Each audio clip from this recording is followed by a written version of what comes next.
ബഹുമാനപ്പെട്ട മന്ത്രി സ്നേഹനിധികളായ എല്ലാവർക്കും നമസ്കാരം. പിന്നെ എനിക്ക് പറയാനുള്ള, ഞങ്ങളൊക്കെ ഒരു ഏജിലോട്ട് കടന്നു. അപ്പം ഞങ്ങൾക്കൊന്ന് പ്രാർത്ഥിക്കാൻ ഒരവസരം, ഒരു മുറി അങ്ങനെ നിർമ്മിച്ച് തന്നാൽ ഞങ്ങൾക്ക് വലിയ ഉപകാരം. ഞങ്ങൾ കുറേ പേരുണ്ട്, ഞാൻ തന്നെയല്ല, കുടുംബജീവിതത്തിൽ നിന്നൊക്കെ കുറേ ഇച്ചിരി മക്കളെയൊക്കെ ഏൽപ്പിച്ചിട്ട് ഞങ്ങൾക്ക് ഇച്ചിരി പ്രാർത്ഥിക്കാനൊക്കെ സമയം കിട്ടുന്ന സമയമാണ്. അപ്പോൾ ഒരു മുറി പണിത് ഞങ്ങൾക്ക് വേണ്ടി തന്നാൽ ഏറ്റവും വലിയ ഉപകാരം. അതുപോലെ തന്നെ ബാത്റൂം, വയസ്സായവർ വന്നാൽ അവർ യൂറിൻ പിടിച്ച് നിർത്തിക്കണം, അതാണ് ഏറ്റവും കഷ്ടം. അത് ഏറ്റവും ബുദ്ധിമുട്ടുള്ള. അവർ ചിലപ്പോൾ കരയാറുണ്ട് പ്രാർത്ഥന കഴിഞ്ഞ് പോകാൻ നേരത്ത്. കാരണം ആ കാട് അവിടെ ഇറങ്ങി ചിലപ്പം വെള്ളം കാണില്ല. അവർ ഇറങ്ങി പോയിട്ട് കയറി വരാൻ അമ്മച്ചിമാർക്ക് 10-70 വയസ്സുള്ളവർക്ക് പറ്റില്ല. ഈ രണ്ട് കാര്യങ്ങളും പിന്നെ സാധിച്ചു ഞാൻ താഴ്മയായി അപേക്ഷിക്കുന്നു.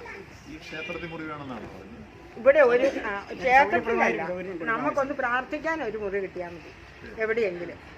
ഇല്ല എന്നുള്ളതാണ് നിങ്ങൾ ചൂണ്ടിക്കാണിച്ച മറ്റൊരു പ്രധാനപ്പെട്ട വിഷയം. അപ്പോൾ ഒന്ന്, അവർക്ക് വിരിവയ്ക്കാനുള്ള സൗകര്യം ഉണ്ടാവണം. 2, വെളിച്ചമുണ്ടാവണം. 3, അവർക്ക് കുളിക്കാനും അതോടൊപ്പം തന്നെ അവരുടെ മറ്റ് പ്രാഥമിക കൃത്യങ്ങൾ നിർവഹിക്കാനുള്ള സൗകര്യം ഉണ്ടാവണം. ഇപ്പോൾ അഴുതിയാറ്റിലേക്ക് നമുക്ക് ഇറങ്ങാൻ സൗകര്യപ്രദമായ സ്റ്റെപ്പ് ഉണ്ടാക്കണം എന്ന രൂപത്തിൽ വരെയുള്ള നിർദ്ദേശങ്ങളുണ്ട്. ആ നിർദ്ദേശങ്ങൾ കൂടി ഇവിടെ വരുന്ന ദേവസ്വം ബോർഡിൻ്റെ ഉദ്യോഗസ്ഥന്മാരോട് പരിശോധിച്ച് ചെയ്യാൻ ആവശ്യമായ നിർദ്ദേശങ്ങൾ കൊടുക്കാം എന്നതാണ് രണ്ടാമത്തെ കാര്യം എന്ന രൂപത്തിൽ പറയാനുള്ളത്.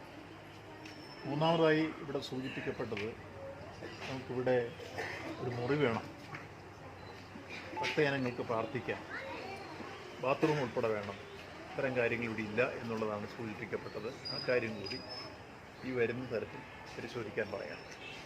മറ്റൊന്ന്, ഈ ശാന്ത എന്ന് പറഞ്ഞ സഹോദരി ഇവിടെ നേരത്തെ ജോലി ചെയ്തിരുന്നു.